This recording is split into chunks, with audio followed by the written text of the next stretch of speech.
Greetings, owners of fine luxury cardboard rectangles, and welcome to my Commander 2017 Vampiric Bloodlust Decks unboxing, not decks unboxing, deck unboxing, unless there are multiple decks in here. Ooh, I went in to my LGS today for a different reason, and it just so happened they had one copy of each of these decks kicking around. And I did not expect them to stick around for long. They haven't been in stock for a while, and I don't think they're getting any more. So this is my only opportunity. I wish I could have got more, but I could only grab one. So it was between dragons and vampires, and at the end I decided, screw it, I'll just go with vampires. So let us take a look inside of this packaging and take a look at the deck. 100 card tribal. Alright. This is cool. I haven't opened up a commander deck in years. I think 2015 was the last time I got to do one of these. So let's see how they've changed. Now the first thing I know that's different that I don't like is that you only get one of these big old foils now, which is lame as hell. You used to get 3 copies. They'd give you 3 different legendary creatures that you could use as your commander, and they'd give you 3 oversized foils. Regardless, I have a lot of these oversized foils. This will be nice. I'll add that to my collection. Cool. They make great decoration. Now, for the actual box, let's take a look. Okay, we've got this little insert here. Look at this. What's this? Alright, instructions on playing the deck. Instructions on what commander are. I already know what commander is. Let's see what it says about the deck. The main commander of Vampiric Bloodlust is Edgar Markov, the ancient lord of Innistrad who spread vampirism and sired Soren Markov.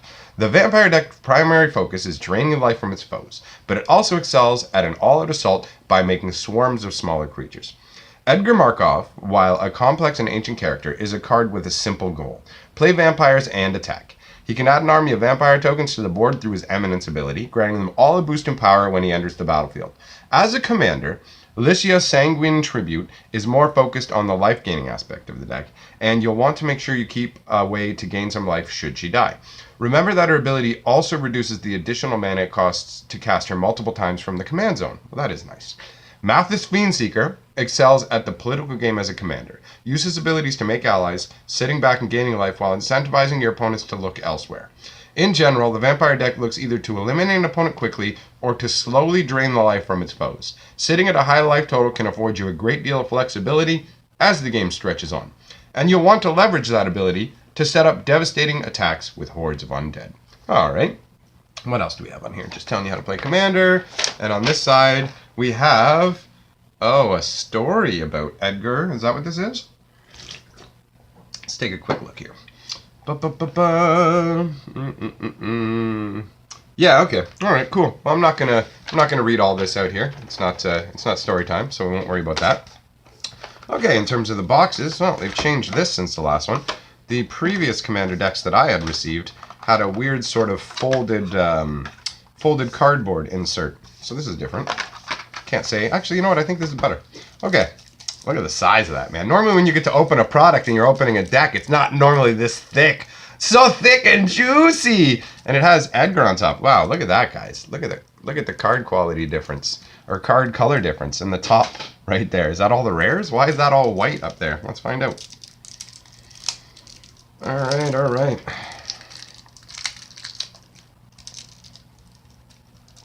Come on now. Come on now, don't be shy, Edgar. Come on. Okay. So, we've got obviously the name card of the deck here, the Markov, the main dude, and Lycia and Mathis. These are supposed to be the commanders. Oh, okay, maybe those different color cards were the tokens. Alright, now, I do have to say I've heard a bunch of problems with the card quality for these so far. Looking pretty good. I don't know, is that foil dirty up there? What's that up there? Oh, did I... No, okay, that's just dust. Nothing to worry about. Okay, so, in terms of these look pretty cool. I mean, I definitely like the abilities. Mathis Fiendseeker's ability is really cool. At the beginning of your end step, put a bounty counter on target creature an opponent controls. For as long as that creature has a bounty counter on it, it has, whenever this creature dies, each opponent draws a card and gains 2 life. That's awesome. Just marking targets out for death. And the artwork, my god, with that brand and everything, woo! Looks delicious foil. I wish they had done oversized ones. Okay, so what else do we get in here? We get a bunch of tokens. Let's take a look at the tokens. Bats and zombies. That's weird. Why is one bat before the zombies? Vampires. Oh, fucking cool. You know what? That's neat. All the tokens are vampires. But then on the other side, there are zombie vampire, bat vampires, and an even Eldrazi spawn vampire. That is neat. I was not expecting that. Okay, cool. Alright, what else do we got in here? We got some solid stuff here. Go for the Throat is an awesome card. Bloodline Necromancer, what are you? Lifelink. When this enters the battlefield, you may return target vampire or wizard from your graveyard to the battlefield. Ooh, nice. A Reanimator. Nice. Curse of Disturbance. Whenever enchanted players attack, create a 2/2 black zombie token. Each opponent attacking that player does the same. Oh, cool. So you can totally encourage your opponents to get in on the beatdown. Right on. Heirloom Blade. +3/+1. Whenever the creature dies, you may reveal cards from the top of your library to reveal a creature. Whoa, that shares the type. Cool, man. You can equip this to a vampire, and every time the vampire dies, you get to go grab another vampire. Return to Dust. Excellent. Artifact enchant removal. Swords to Plowshares. Hell yeah. This is solid removal. Man, this is dope. That's what's cool about this commander deck, too. And I literally actually forgot this for a second. I'm like, are there going to be multiples in any of these cards? And then it's like, it's commander, dipshit. Of course there won't be. That's great. We got 100 different cards. Ambition's Cost. Okay, that's just a reprint. Seen you before. Blood Artist. Excellent inclusion. This card's amazing. Bloodhusk Ritualist. Yep, that's a solid vampire. Not too shabby. Falcon Wrath. Noble. Meh. Okay. I mean, it's alright. Curse of Vitality. What do you do? Whenever enchanted player is attacked, you gain 2 life. Each. Okay, it's another one of those enchants. Hey, it's the same guy. It's the same guy. Look at that. You can tell from his almost Vanilla Ice style pompadour hair. Do do do do do do do. Yo, VIP, let's kick it. All right, Pawn of Ulamog. Not too special. Read the Bones. Blech. Skeletal Scry. Okay, this is decent. Drawing X cards and losing X life. I mean, you have to exile X cards, but so what? It's an instant card draw for black. That's not something you get common. I mean, that's not something you get frequently, I should say. Siphon Mind. Whatever. Vampire Nighthawk. Hell yes. 3 mana for a 2/3 flying Death Touch lifelink. So good. Rakish Hair. I mean, it does boost other vampires, so it's okay. Mortify. Excellent. Excellent card. Oh, what does the flavor text say? Many who cross Soren's path come down with a sudden and fatal case of being in the way of a millennial-old vampire. Stromkirk Captain. Yep, of course. Vampire Lords being in here makes perfect sense. Tithe Drinker. 2 mana for a 2/1 lifelink extort. That's solid. Boros Signet. Weird. I wasn't expecting Signets in here, but I suppose it makes sense for mana fixing. I think it probably just feels weird because it's the Boros Guild, and it's like, all these vampires, and then, yeah, Boros! Okay. Orzhov Signet. That makes way more sense. And, ooh, that's some lovely artwork, honestly. Look at that. Very cool. Rakdos Signet. All right, unsurprising. Skull!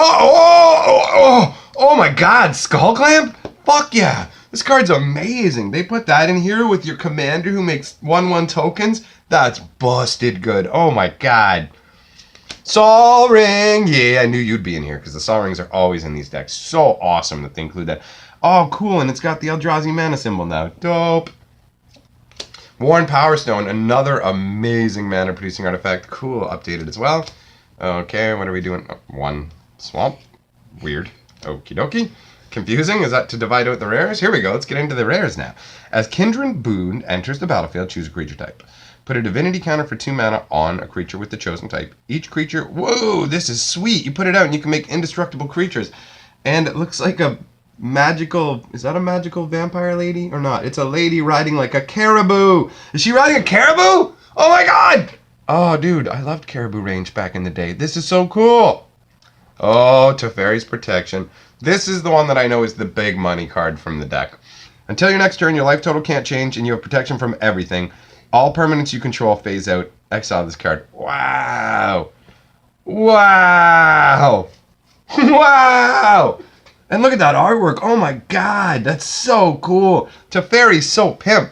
I have absolutely no... I genuinely don't understand what the hell this is doing in this deck. It makes no fucking sense to me. This is a vampire deck with Teferi's Protection.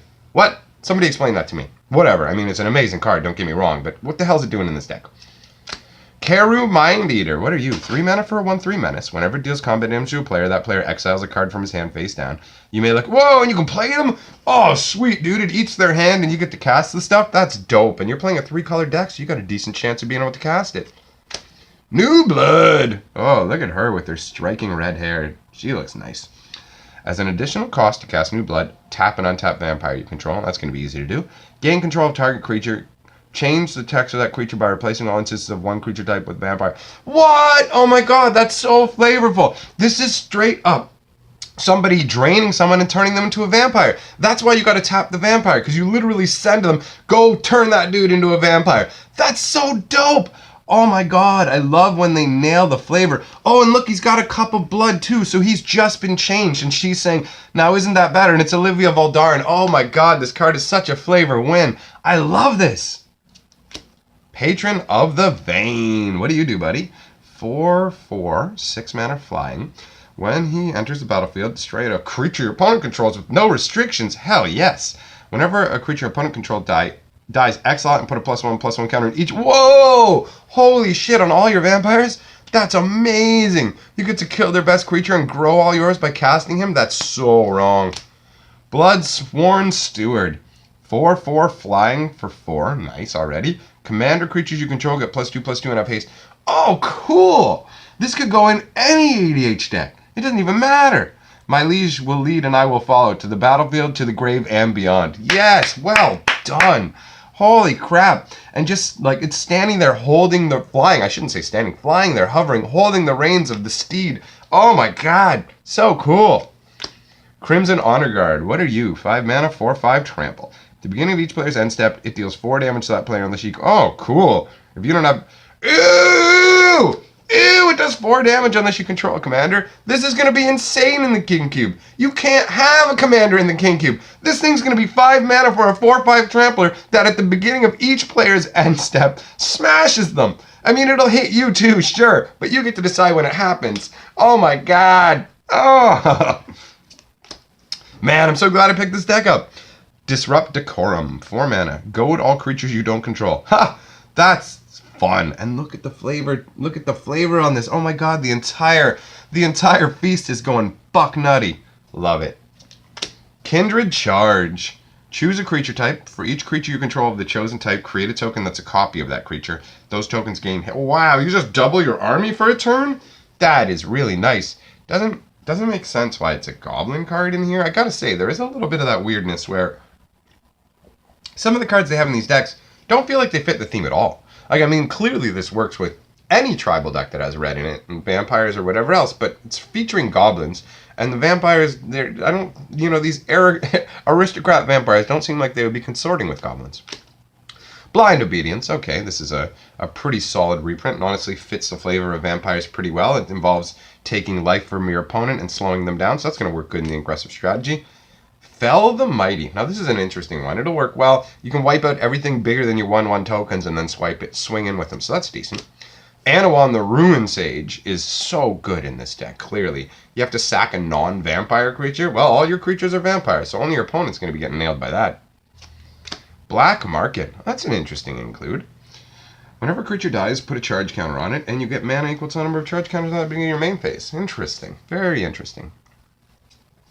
Blood Tribute. And what are you? Oh, is this the one that, yeah, this is the Life Lost Vampire spell. They just gave it new artwork instead of that. It looks so much better, too. Holy crap, man. Look at Markov, and right behind him there's that statue.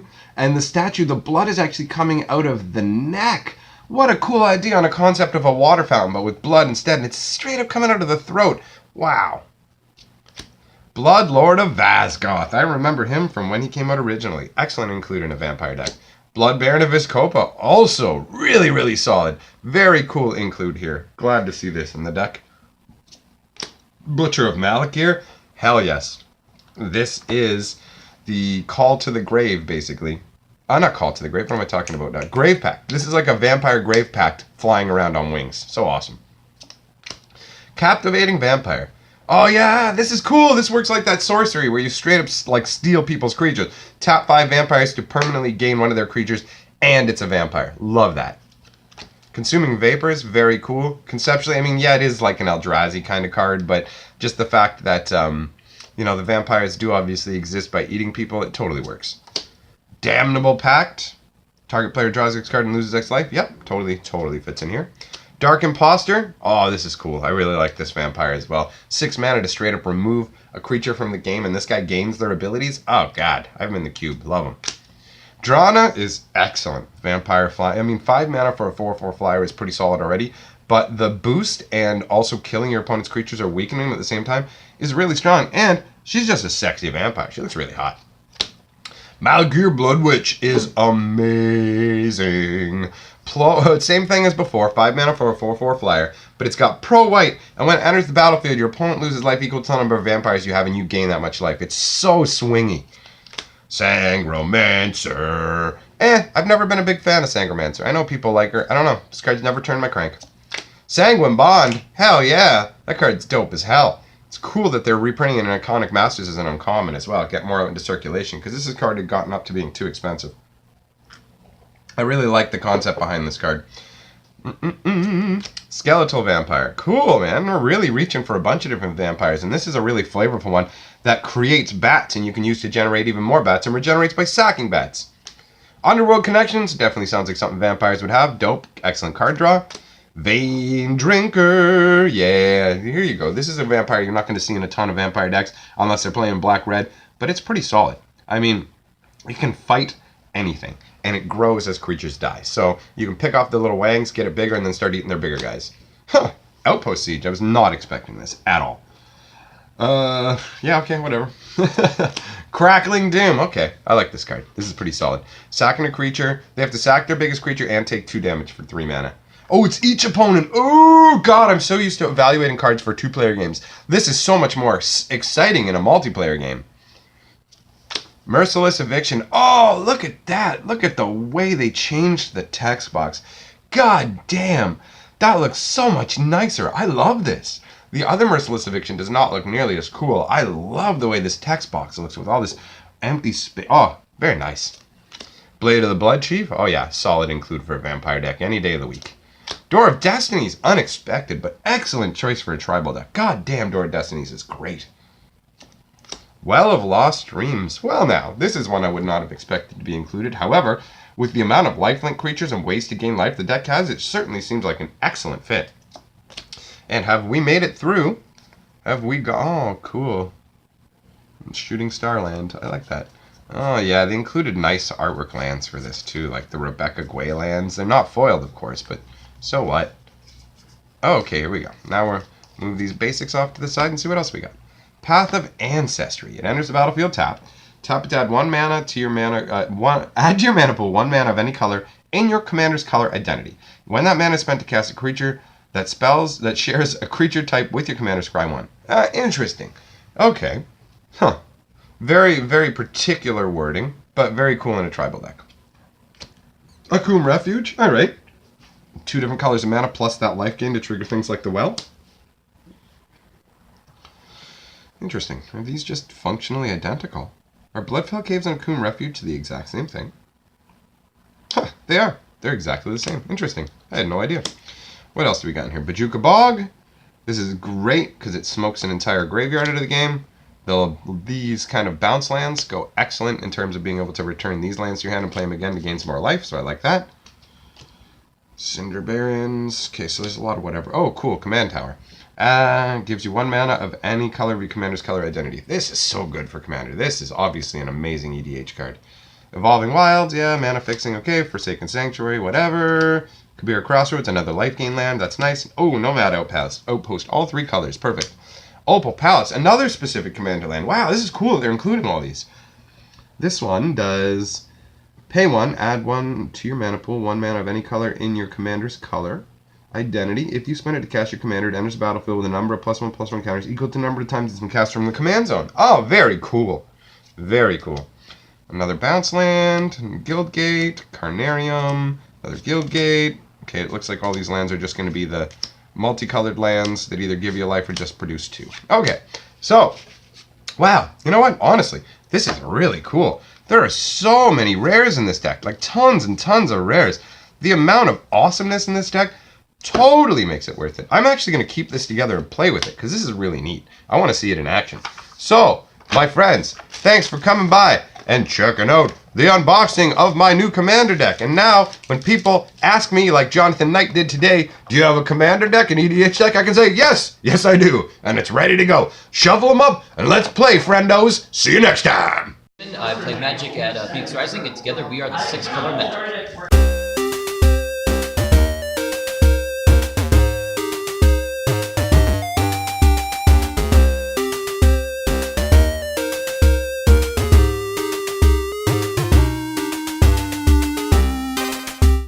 Park Media, we the best magic!